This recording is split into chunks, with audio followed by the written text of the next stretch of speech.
Halo, assalamualaikum warahmatullahi wabarakatuh. Kembali lagi guys bersama saya. Nah, kali ini saya mau memperkenalkan produk ya. Namanya Petrogenol. Petrogenol ini fungsinya untuk lalat buah. Jadi kalau kalian punya kebun ya, kayak kebun sayur gitu. Nah, ini Petrogenol ya yang 800 L.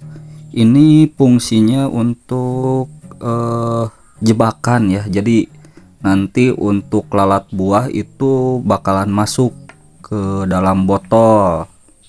Jadi cuman pakai air, terus kapasnya dicelupin ya pakai yang tadi Petrogenol, terus ditaruh di beberapa tempat kalau misalkan area dari kebunnya itu luas. Nah, seperti ini ya. Nah, jadi kapasnya disimpan di dalam, yang dicelupin obat, terus si botol dikasih lubang. Jadi untuk lalatnya kalau misalkan mencium aroma dari obat tadi itu pasti masuk ke dalam dan bakalan jatuh ke bawah. Nah, bawahnya botol itu ada air. Jadi airnya sesuaiin aja ya. Gak usah banyak-banyak, yang penting lubangnya beberapa bagian jadi lalat bisa masuk gitu.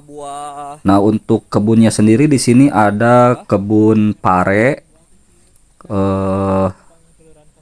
sebelah sananya ada kebun timun juga.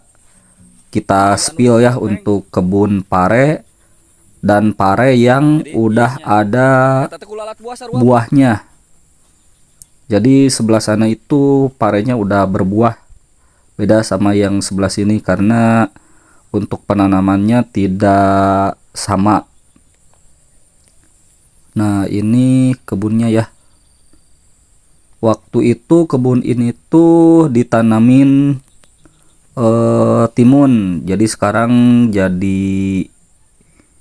pare tuh seperti itu. Jadi di beberapa titik untuk jebakan lalat buah, karena untuk lalat buah itu lumayan ya kalau misalkan kena ke buah pare atau mentimun atau sebagainya, itu bisa menyebabkan busuk, jadi cepat busuknya. Nah, di sini juga ada, kalau gak salah ada pare yang udah besar terus terkena lalat buah. Nah, di sebelah sini kalau gak salah lumayan besar ya. Kalau misalkan pare itu 1 kilonya bisa sampai 3 buah atau 4 buah untuk pare. Jadi nggak banyak gitu kalau 1 kilo tuh. Nah, di sini kalau gak salah ada. Nah, posisinya juga itu di bawah. Jadi posisi buah pare yang besar itu di bawah.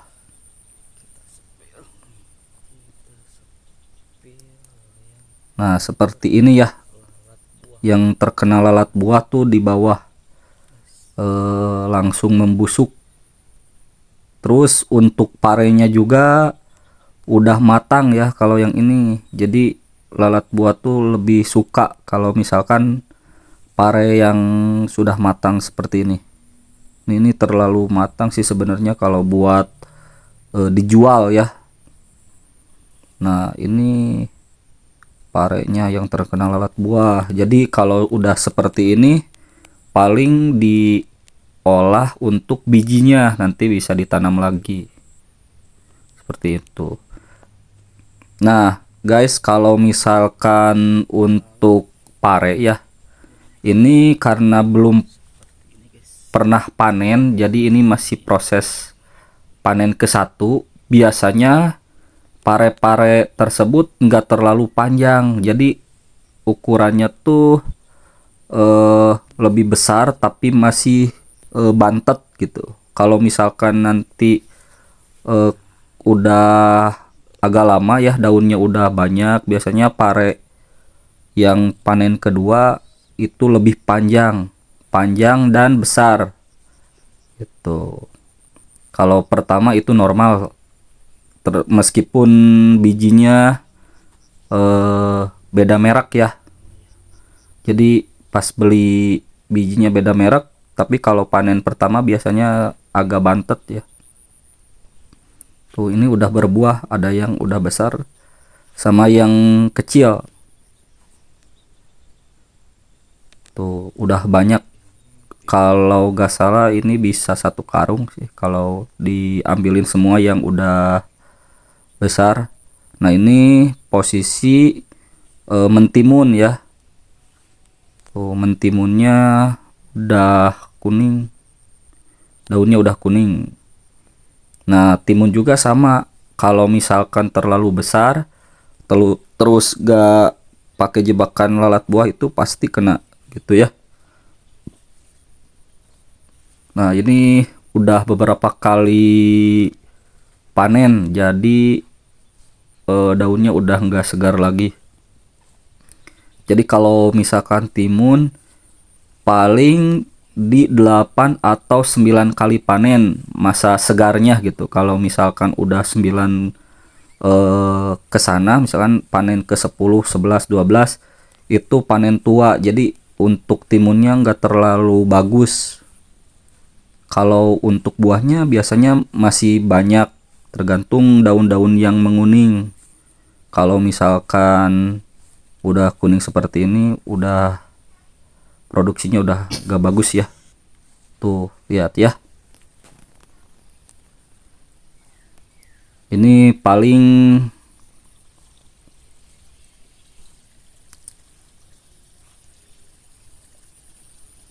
nanti paling di ini apa, dicabutin ya. Kalau udah kuning seperti ini, panennya pun di 3 hari sekali. Jadi untuk masa panennya kalau udah 10 up ya, 10 kali panen itu bisa di 3 hari sekali. Jadi kualitas timunnya tuh lumayan besar. Nanti disortir lagi untuk yang besar sama yang kecil. Tapi kalau panen pertama itu setiap 2 hari sekali. Jadi sampai ke 9 itu 2 hari sekali, itu udah bagus ya. Biasanya di kota saya di Tasikmalaya, untuk timun yang kualitasnya grade A itu yang sedang, jadi nggak terlalu kecil, nggak terlalu besar, jadi lumayan gitu ya. Nah itu yang grade A itu paling laku di pasaran. Tapi kalau misalkan yang besar itu paling kita sortir lagi dan dikirim ke pasar luar kota atau pasar-pasar yang masih tetanggaan sama Tasik gitu. Karena kalau di Tasik itu butuhnya yang agak kecil, jadi yang sedang aja gitu. Itu untuk nasi goreng sama yang lainnya juga masuk gitu. Nah kalau yang ini kacang panjang ya, jadi selingan aja sih. Kalau yang ini di pinggir-pinggir jalan ditanam kacang panjang, lumayan gitu ya buat mencok. Kalau di Sunda mah kacang panjang enak banget kalau dipencok. Tuh ini timunnya kita petik ya, 2 buah. Tuh lumayan tajam, kalau mau panen timun harus pakai sarung tangan gitu. Nah jadi cukup sekian ya video dari saya terkait lalat buah dan obatnya juga.